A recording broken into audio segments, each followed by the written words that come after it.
ମୁଁ କୌଣସି ତାରିଖ ପାଇନି ସମୟ ଦେଲେ ଆମେ କଥାବାର୍ତ୍ତା ହେବୁ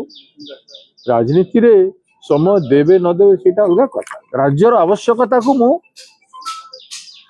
ଜନସାଧାରଣରେ ଉପସ୍ଥାପନ କରିଛି ରାଜ୍ୟର ଅବସ୍ଥା ଆଉ ବିପକ୍ଷ ଦଳର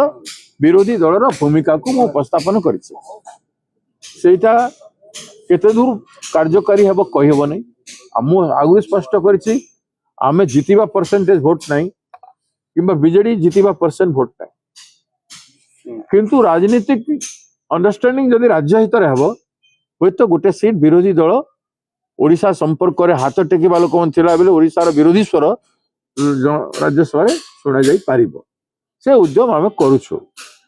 ଯଦି କିଛି ନହେଲେ ତ ମୁଁ ତ ଆଗରୁ କହିଛି କଂଗ୍ରେସ ନିଶ୍ଚିତ ଭାବରେ କ୍ୟାଣ୍ଡିଡେଟ୍ ଦେବ ଏବଂ ଆମେ ଜିତିବା ପାଇଁ ଚେଷ୍ଟା କରିବୁ ନା ନ ଦେବ ବୋଲି ମୁଁ କହିବାଟା ଠିକ ହେବ ନାହିଁ ସମୟ ଏବେ ଜଷ୍ଟ ନୋଟିଫିକେସନ ହେଇଛି 5 ତାରିଖ ନୋମିନେସନ ଅଛି ତେଣୁ ତା ପୂର୍ବରୁ କିଛି ବି ହେଇପାରେ ଯଦି ହେବ ଭଲ ନହେଲେ ବି କିଛି ନାହିଁ ଡେମୋକ୍ରେସି ତା ହିସାବରେ ଚାଲିଛି ଲୋକମତ ତା ହିସାବରେ ଯିବ ଏବଂ ଯାହା ହେବାର କଥା ହେବ କ୍ୟାଣ୍ଡିଡେଟ୍ କିନ୍ତୁ କଂଗ୍ରେସ ଯଦି ସେଇଭଳିଆ ପରିସ୍ଥିତି ହୁଏ ତାହେଲେ ରାଜ୍ୟ ହିତ ପାଇଁ କଂଗ୍ରେସ ଗୋଟେ କ୍ୟାଣ୍ଡିଡେଟ୍ ଦଳ ତରଫରୁ ନିଶ୍ଚିତ ଭାବରେ ନାଇଁ ଯଦି ଦଳ କ୍ୟାଣ୍ଡିଡେଟ୍ ଦେବ